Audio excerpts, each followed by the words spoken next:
Thank you for having me. You're welcome. This is Colton Beasley. Everybody say hello. That's not here, but yeah.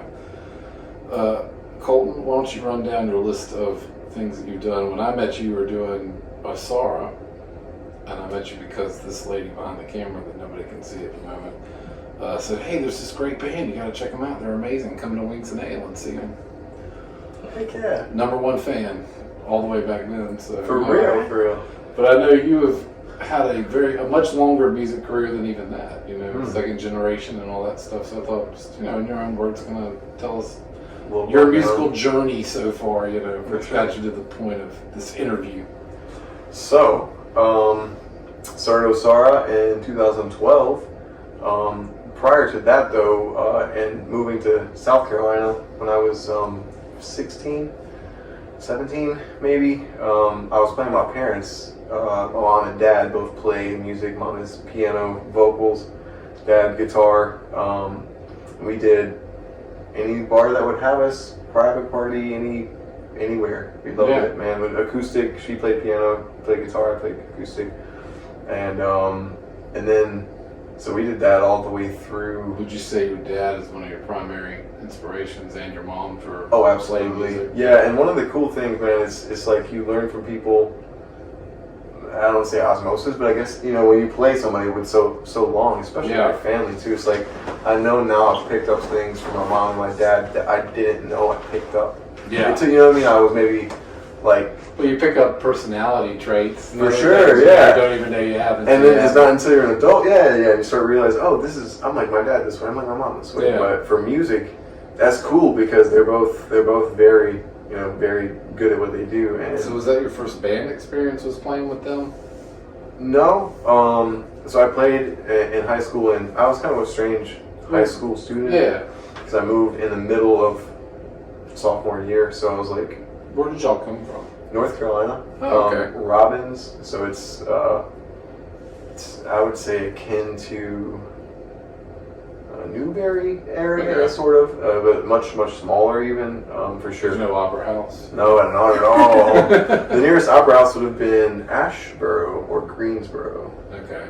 I know Greensboro. Yeah. So Asheboro was probably 30 minutes. Greensboro was 45. So we were, it's kind of like you don't go out unless you're going to be out for a while. Yeah. And so I stayed at home a lot, but the fact that my dad played, and my mom and dad were playing in band stuff growing up, or playing in a Christian band growing up, and playing in church and stuff. My uncles and like kind of dad's side of the family and mom's side of the family all played different types of music, bluegrass, beach, all that kind of different stuff. And so I guess my initial entry to music was to rebel against that and do metal. Yeah. And that started Osara, and then I kept playing with my parents in the cover band. Now it's kind of like cheating though, isn't it? Yeah, you get to do that stuff too. Right, and it's like rebellious at the same time. Yeah, like stepping a toe in this. I like this. Yeah, right. But so now doing Flying High again, the Ozzy Osbourne tribute, and that's super fun. A strange thing for me because it was something that I would see myself doing. And when they first, are you just singing that? Or are you singing and playing the guitar? Just sing. Yeah. Just kind of pull the Ozzy. Well, I imagine doing that's enough. I'm just curious. Yeah, and he wasn't one of my #1 vocal inspirations ever. I think I just grew up loving all the riffs and all the cool stuff like that. But now having to do it, I'm like, oh man, he pulls it down. So it's forces you to go deeper dive. For sure, and then respect him as a person and a musician much more than I ever did to start with. I was like, you doing more? We just did drugs. No, we did. He did a lot of work as well as a lot of drugs, but. Is that all like Ozzy's post like Sabbath career, or do y'all dip into the Sabbath too? We dip the Sabbath. Okay, good. I feel like that would make for the total experience. Yeah, and what we actually did for our first show was completely play the set list that he would have played at the show. We all were planning on trying to go see before health issues, COVID, then health issues, and the continuation of that kept him from playing, which there are rumors he may be playing again, but we just like the energy of the show. And it's always a cool thing with rock, punk, metal, there's always this camaraderie at the shows where it's like everybody loves each other, we're all hugging, we're all like, no one cares about anyone's beliefs on this or that. We're all just here Well, with each that other. music's really fun too. It's fun For to sure. play, and a lot of people like it, so it connects instantly. So Yeah, it's been cool to watch people sing like "Mama, I'm coming home" every time, or "Paranoid" or something, and the age range of people doing that, it's like, Yeah. oh whoa! I remember when I heard y'all like do Mr. Tinker. Tinker Train. We do Tinker Nice. Train. Yeah, so we do some of the ones that are the B-sides, but try to stick to what you expect to hear, and we kind of went with his set list, and now we're going and adding like stuff fans have requested, really. Some Black Sabbath and then some newer material that he's got. Well, sad that that's like such a deep catalog. You could get in there for Forever, a long time. Yeah. right. Y'all do Fairies Wear Boots. That's like one of those ones I feel like people have to? Yeah, you have to do that. No, but this is on camera. Hey guys, we're gonna do Fairies Wear Boots now because this has been the 9 millionth person to tell me, the singer of your band, that we're doing Fairies Wear Boots. I mean, if you want to have any street cred as a Sabbath cover band, you might have to do it. I'm just saying. John Burr. Just saying. I like this. What venues what venues do you guys normally play at? We've been out of state a lot, just due to the past couple months it's been Virginia. That's cool. North Carolina, yeah, for sure. The first show we ever did was Halloween of the first little bit of COVID, first couple months of COVID, I say, at Senate. And I always love the Senate. That's a beautiful place. Yeah. Just, the sound in there is like no other. So, that's some musicians like Wet Dream. So playing there was awesome. And then we played there the next year. And we have not played there since, but we've played around a lot. Myrtle Beach area. But here we're playing Skyline on the 28th. So we're trying to get some more stuff. Main course, we played the main course in Columbia. More stuff close to us, just because. But we definitely need to get out far. So getting into like where you're trying to play. Let's take a step backward in time real quick, because we've been just asking everybody for, let's say for fun, that may be morbid, but just in general, because I'm curious, how did COVID affect what you were doing with your music and what you were trying to accomplish, and were there any positives, negatives, just.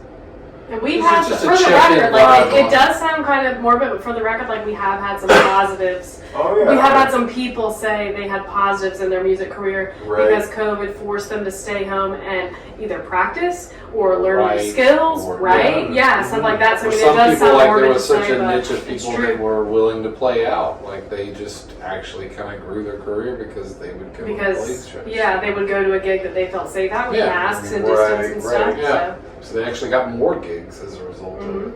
Yeah, well, COVID initially for the gig side of it did, obviously take a toll, because we were like, everyone's trying to be cautious, trying to do the right thing for everyone's sake. And so the first, couple months there for the cover band, so that definitely we slowed down a bit. The Ozzy thing was just starting up, but I think for me, it solidified music's hold on my life, truthfully, because I realized that, No, that's a great way to say it. Like how much what you do is affected by absolutely. And it showed me if I'm not doing it in that realm, I'm going to do it at my house. And so that, what positives to that would definitely be, me and John were talking about this earlier, I was kind of like at home wanting to record.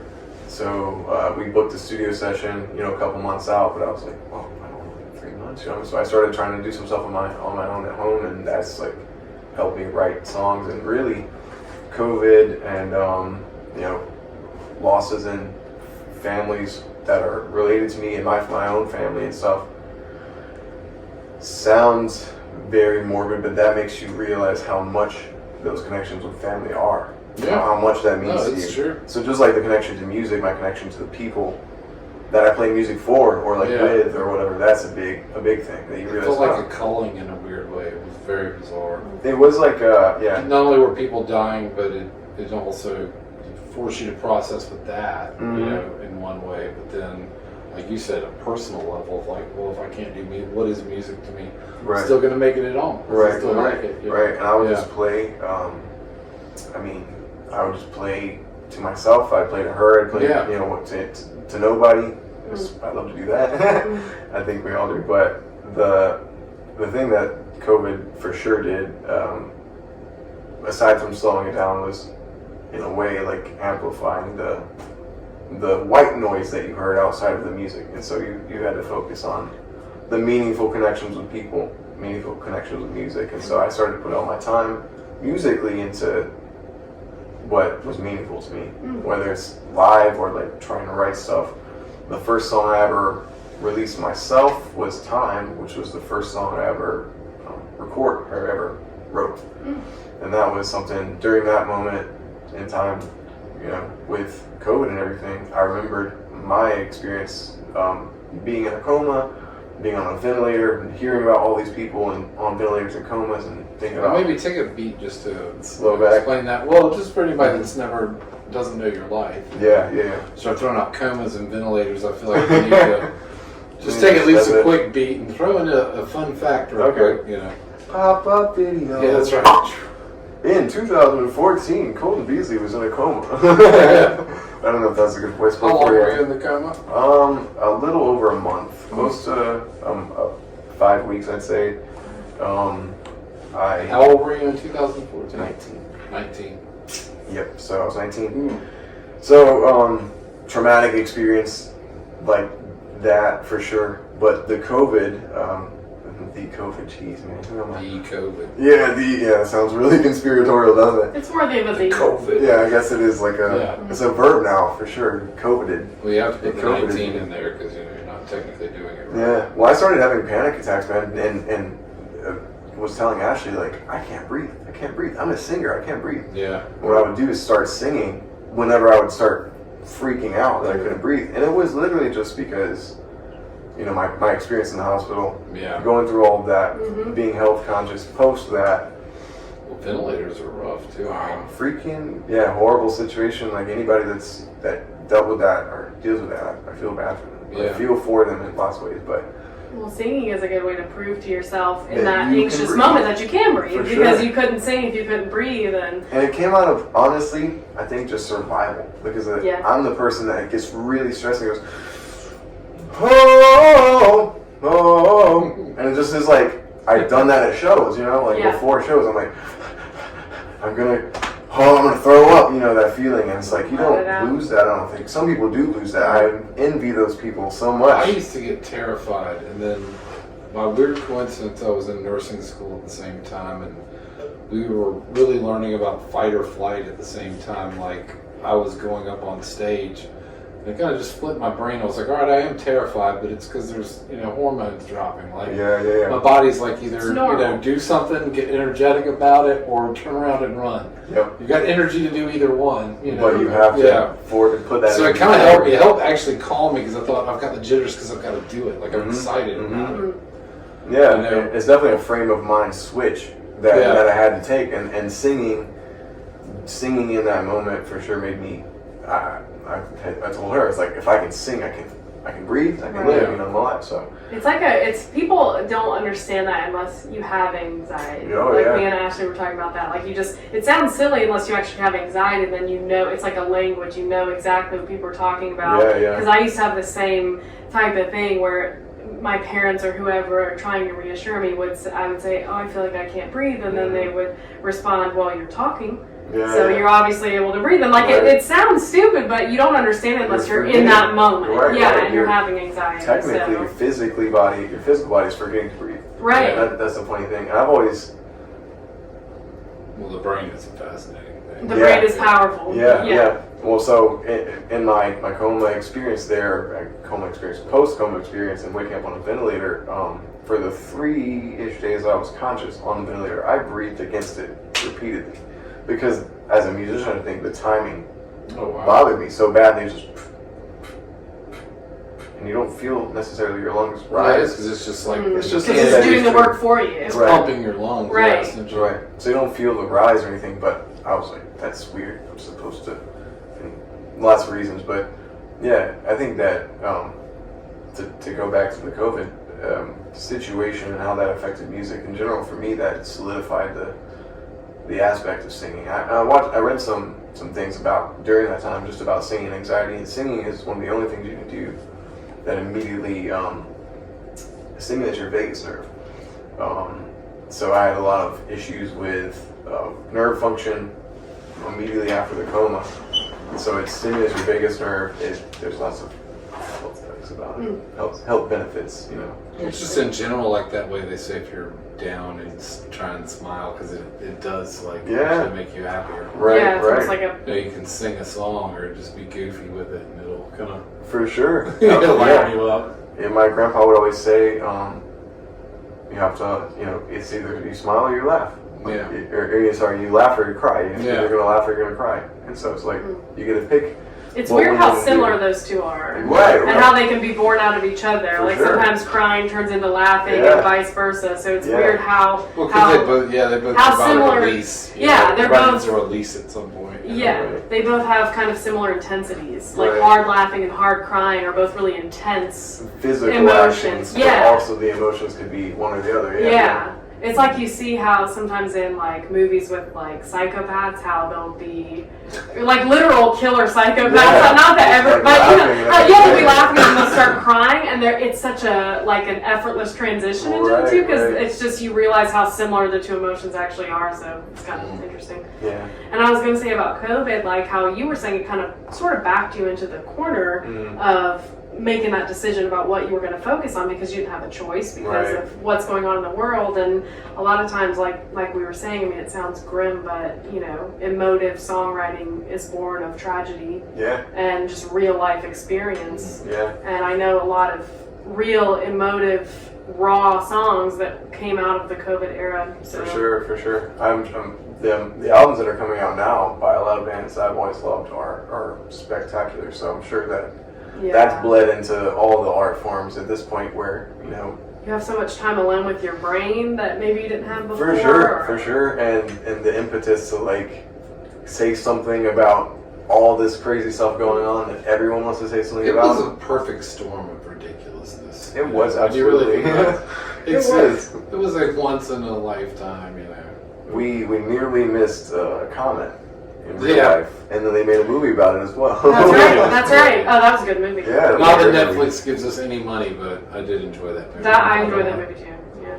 Leo gives us money sometimes. Yeah, Don't Look Up. That was very. Don't Look Up on Netflix is very and it reminded me of COVID in a way. Because I just felt like the meteor was like almost a metaphor. Or something like that. Because everybody's talking about it. It's nobody can get it out of their head. Everybody's thinking about it. It was kind of that metaphor for COVID in the sense that if you're not talking about it at the grocery store, you are thinking about it. Right. It's always on everybody's mind. It's this impending doom kind of feeling. The collective subconscious felt a lot of crazy stuff. Yeah, at that point in time, it wasn't bright sunny days, and I think that was. Plus, as we all know, the best thing for the country is when everybody has nothing to do but sit at home and be on the internet all day. Yeah, that's right. That can only strengthen our resolve and make us unite in ways that have never been seen before. I think that was also my rejection of that. It's because just I kind of wanted, and I've always wanted to stream. You guys may see me stream at some point. I hope. I would love to do that. I love playing. I love improvising and jamming. Just striking it off with someone. But instead of doing that, I found myself just playing to myself. And she, Ashley knows that there were a bunch of nights where I tell her, hey, I gotta go record this song, and I would come here.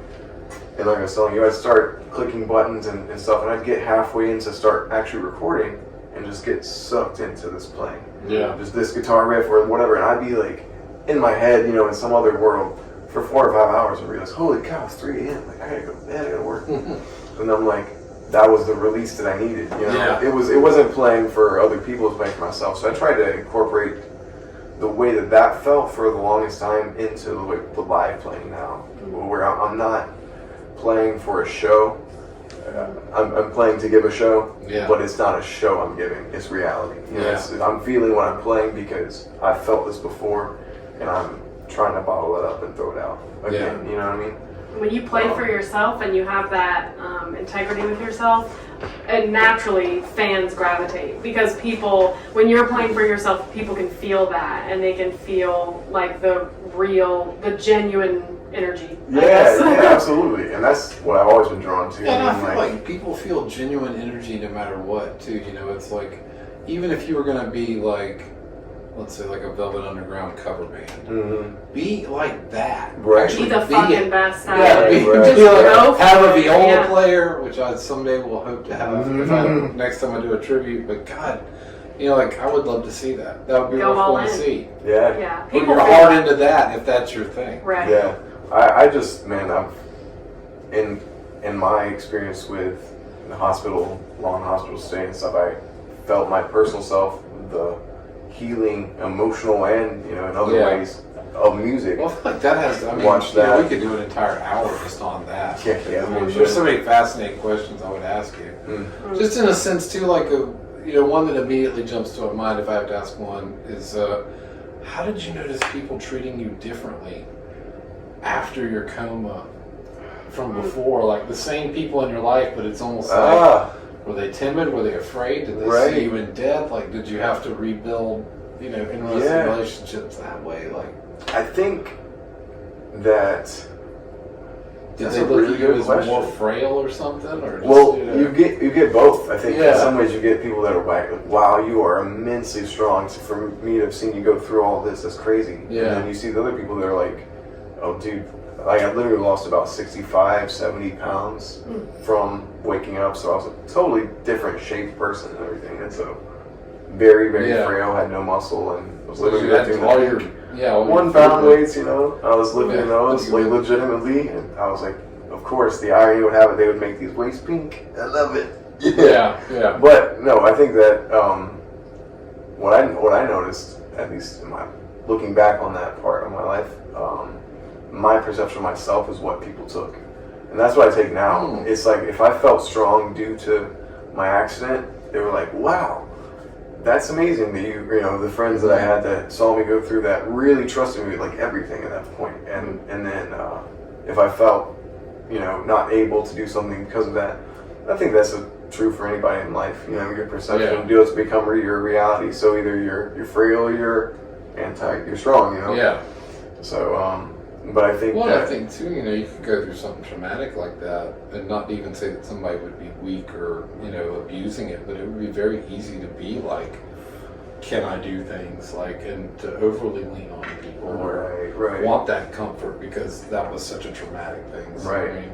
I think I kind of keep moving through it and do something. I think it's pretty, amazing in itself. So, well, I think the good thing for me, I got to sleep through all the heavy lifting, which is the doctor stuff. You didn't know about that part. I woke up and they're like, yeah, you may come get better, and we'll send you to therapy. So I kind of just did what they told me to do, and when they said don't do anything, I tried to do more and sit in the hospital and do what I could do. But the best lesson for me on that was, like I said, the perception of it. It's you really have to look at it and say, I can do this, and at least make yourself believe it. And it's kind of like the music thing I was always told starting out, fake it till you make it, fake it till you make it. And I guess at some point, you can tell yourself I'm making it, and you make it or you don't, Well, and I think too, like, it's probably a common fear for most people, but I know for me, like, just that thought of being helpless in any way, or not in control of my own body, or, For sure. What I do with my time, where I go, it's like literally being stuck in a bed, Yeah. I think that. How has that affected your songwriting at all? Is it something you intentionally try to draw upon, or is it something maybe you stayed away from and then sometimes it infects no matter what you can, try to do? Or I think it does. I think it is fascinating. I mean, you could almost write a rock, opera about that or something. There's probably enough there to do a themed album. I think you know your next thing. Rock opera. Shadow Man. That's why I think I'm pushing rock operas on everybody these days. Well, I really have been. Charlie Day already stole Day Man and Night Man, so I guess mine's gonna be Shadow Man. That's right. All right.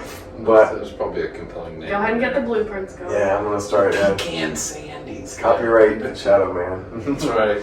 I think there's probably already a video game or something with that. You're huffing window cleaner? Don't they just pay people to like sit on the internet all day and like buy domain names for things nobody's thought of? Well, that was the thing. I'm sure they do. Maybe it's made up. I don't know. But no, I think the whole experience with that is multifaceted. Where there's things I saw in other people that gives me ideas or makes me think like, wow, that's like my mom, watching my mom like brave through that. That was a huge thing. Like, wow, that's a different level of strength. Where I'm maybe just, it's not even courageous. It's just survival. What it would do. Push forward. But my mom is being the backbone for me. My mom and my dad as this is all happening, and they're holding feathers in the wind, hoping things turn out well. So that's like, stuff like that did play a big part into it. But I think my songwriting now, I mean, man, the COVID and the situation with government and a lot of these things have kind of boiled into songs that I'm writing for future stuff. And so, what was your initial song? Well, I don't want to forget this other thing too. I want to know what your initial approach to writing songs was. Then I also want to know real quick, when I first saw you play with Osara, you had already been through the coma and you were out and out of the hospital and everything. So were you in that band when that whole thing happened? Mm-hmm. There was like, okay. Mm-hmm. What was the timeline of that starting again, just to put that in perspective since we touched on that pretty well? So Osara recorded our second kind of release. That was the EP, just self-titled Osara EP with the phoenix on it, the bird. Yes. With Rick Beato. Is that the one you gave me? Yeah. Yep. Rick Beato did that? Yes, sir. No way. That's That was awesome. Are you serious? I watch his videos all the That's time. I so did as well. cool. I comment and try to love react. I love him. I He's watched this for the past I want to just go record something in Atlanta to try and I just want to do something with him. Just for the That's fun. so cool. That is cool. Word I've heard down the pipe is that he does not do recording anymore. I know he probably doesn't have the time. He's probably focused on his YouTube channel, but he's got so much going on with he's a neat dude. Mm-hmm. Super smart. Anyway, sorry. Plug Rick Rick. He needs like 5 more million subscribers for sure. I love the stuff that he puts out, man. Especially with the copyright laws, it's like, that is you can't even break a song down. Like, that was so educational. Yeah. The record company should pay him to do that. Absolutely. So that I agree. People can learn how to actually make music. Exactly. Yeah. If I was an artist, I would absolutely love to put out anything that I did. Well, at what point does the about? record company own the song to the point where a guy's literally playing a segregated bass line, or isolated, sorry. Right. It's just ridiculous, dude. Yeah. Here's that bass line from that song, and it's only 30 seconds of it cut up throughout a 20-minute video. Yeah. It's like, it's killer. They cracked on him because he's successful doing something that people really want to see. Yeah. Well, and it translates to all the guitar teaching channels that inspire the kids and just the people that keeps the hype alive for these things in the first place. Absolutely. These people, if they haven't figured out, they haven't learned a damn thing since Napster. But anyway, that's we're into that pulpit I'm not gonna get on right now. That's a whole other thing. People that take your thing for free weren't going to pay for it anyway. Yeah, you're right. Well, so we did the EP with Rick, 2014. We actually left the studio in mid-January, and so I went into the Coma mid-February. Okay. Oh wow. So I don't believe I'd even heard the final masters of those songs. Wow. Okay. Mm-hmm. And as far as my singing life had gone, realistically started amateur professionally singing at 15, 16 as far as I was getting money to sing. Yeah. I guess that's whatever. You're singing in your parents' band at that point too. Mm-hmm. Yeah. And then that just kept building and building. But at that point, I was running on a treadmill. I was doing exercises every day. I was like Jamie Vendera and Ken Tamplin and Ron. Oh man, he just passed away. A couple awesome singer instructors I was watching on YouTube and just continually trying to learn from, because I was like, this is a big thing. This guy's awesome. So I kind of felt waking up from the coma holy cow. I ran all that way to make it to a peak and pew, just drop, you know what I mean? So that was another thing, but that was 2014. We actually kind of awesome people that supported us in getting to record with Rick. We raised half of that money through them, with them through Kickstarter. And then as I started to come to, man, the support was amazing, but I was just... You just couldn't leverage it. Yeah, I was like, we have to do this. You needed a publicist stat when you got the Coma. You needed somebody on...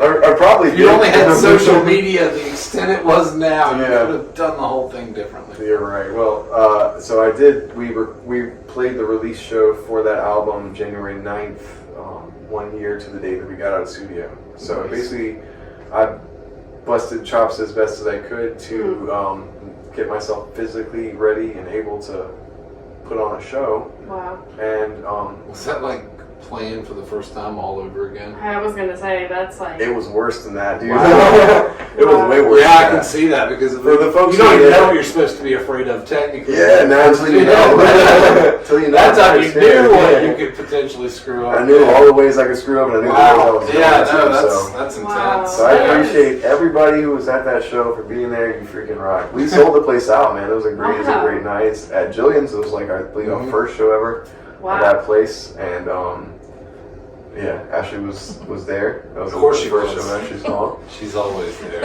Always there. That's quite the story. Yeah. That's cool. But so that started me being like, okay, I can do this. It's gonna take some effort. It's gonna take some practice. It's gonna take some finagling. At least I know. I have a different body now. I have to relearn these things. I have to, work with what I've got. And I kind of just made a pact with myself. I was like, look, you get in what you put out. If you are walking now, think of where your singing can be in this much time. And it was very lucky that I did recover the way that I did. But now I've told everyone I'm probably the biggest advocate of everyone should sing. Everybody.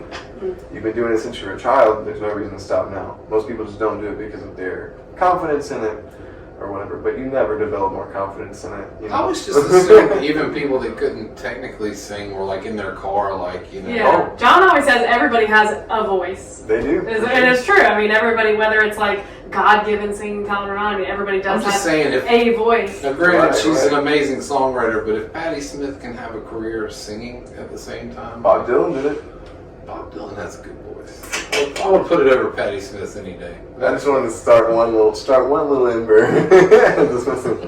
So I have a question. His voice changed a lot, though. He did get it. He did. Well, him and John Prine. But in the early days, he's like, nah. He's just very clear. Very changed. Always in key. Do you want to talk about Neil Young? I mean, he sung with Joan Baez for crying out loud. That chick can sing. She can sing. Yeah. We actually listened to her today, Diamonds and Rust. Yeah. Him and John Prine had drastic changes in their voice, and it's interesting to kind of hear years. John Prine was like way higher when he was younger. Yeah. He had the cancer though. Yeah. Had the surgeries on the throat, I think. Yeah. He was so good live though. Yeah. Rest in peace. Fucking COVID. Anyway. John Prine is. So my question is that what do you think are the most important traits in a musical companion, like your bandmates? Yeah. Same as in a friend. I mean, truthfully, you got to be open-minded. You got to be reliable. What? You got to be willing to have fun. And actually, that's a lie. yeah. You don't even have to play an instrument. I was going to say every single one of your friends is a musician, literally. I mean, truthfully, it ends up that way, especially when you work with them a lot. If you're always playing music, it's like those are your tribe people. So those are people I tell anything into and big in my life too first most of the time. But definitely reliability. Communication is a good one. Yeah, absolutely. I think loyalty. Unrelenting loyalty. Well, I think just the loyalty that you can expect to give someone is what you can expect to give back. Right. So that's kind of how I always play it. Like I don't expect someone to go backwards for me, but if you're not doing it for them, right. I just want same energy. Right. I gotta be honest and say I'm super fortunate to have been in so many different bands and seen so many different atmospheres of bands, and music styles and different stuff like that. But knowing those players have helps me know what to avoid or what not to avoid those people. No, I know what you mean. Now thinks Yeah. but to find folks like you live and learn. Right. Because the people that I've played in bands with in the past have all been awesome, and it's only been I've played with awesome people, so I haven't had an experience where I'm like, oh, this bandmate was total trash and this happened. That's great. That's Not a lot of people can say that. Right, That's fantastic. right. And that's why I've always said, the hardest part about being in a band. Anybody who's ever asked me any kind of musical advice, I spoke to a guy like he was 13 a long time ago. We played a cruise ship and he was there, and I was like, dude, you have to, just take your time, do it right, do it how you want to with your friends, because the hardest part about being in a band is getting those people, getting the pieces, because unless you're doing it on your own, those pieces are going to be equally important in different areas, just like you are. But that's the hardest part is finding those people. You got to be out there looking. That's the truth. I'm just waiting for the time we ask that question and somebody's like, because their parents have like a ton of money. And they're gonna buy us. That's the most important trait in a bandmate. And they are gonna one of the bandmates' parents pay for the recording. That's right. We're talking Kardashian level money here. But it's so funny that though because things. I wish. Well, that is fun. Like I am. I'm just waiting. I'm kind of waiting for an off-the-wall response, just because, and I love it because everybody has said. Somebody who knows where the good dope is. Everybody has said communication, trust, and I love that because there's this cohesiveness and this unspoken truth among every musician in town that we've interviewed so far, and they've all said open-mindedness, communication, and trust are generally the cornerstones of a good bandmate. Yeah. Obviously there's other things too, but those are everybody says those main 2 or 3 things. Yeah. And I just think that's so beautiful that we've gotten that because it's just that means you guys guys would have gotten punctuality more. You guys we never got punctuality. I wish that mattered, but I'm glad it doesn't because I would be fucked in every I can't even advocate for that because I'm the least punctual person ever, so I would be such a hypocrite if I ever Maybe that's why we haven't got it, because we're all musicians. I think it's We need hilarious. to interview some classical musicians. I bet punctuality would be more important. Yes. They show up on time. Yes. But everybody has just said oh man, you gotta be able to trust each other. You gotta be able to talk to each other. And I'm just I love that everybody has said that because it's this. I'm gonna make a video at the end of the year of everybody answering that question, and it's just gonna be communication, trust, over and over. And if I feel okay, I love that. I feel like you have to feel okay, in a band at least. I mean, you mean not literally, not literally. It's submits to my will. But being naked in front of somebody, because when you're showing lyrics or you're writing songs, you are bearing your soul, your heart, and it's just as serious as if you were just whoop, wait a minute, people bear their soul when they write songs? Sometimes. They used to, at least. That's what I heard. How does that work? I don't know. I think we're just really good at writing stories and making stuff. Thank you so much for being here today. It's so nice to get to know you and get to talk to you. Here. Yes, ma'am. Thank you for being vulnerable enough to share your story. Yeah. Well, thank you for asking. I mean, I think that we go through things to share them. That's right. I love that. That's beautiful. Very profound. Goddamn beautiful man. Colton Beasley, everybody. There's a mirror. Thanks for jamming with us. Thanks for jamming with us. Hell yeah. Mm-hmm.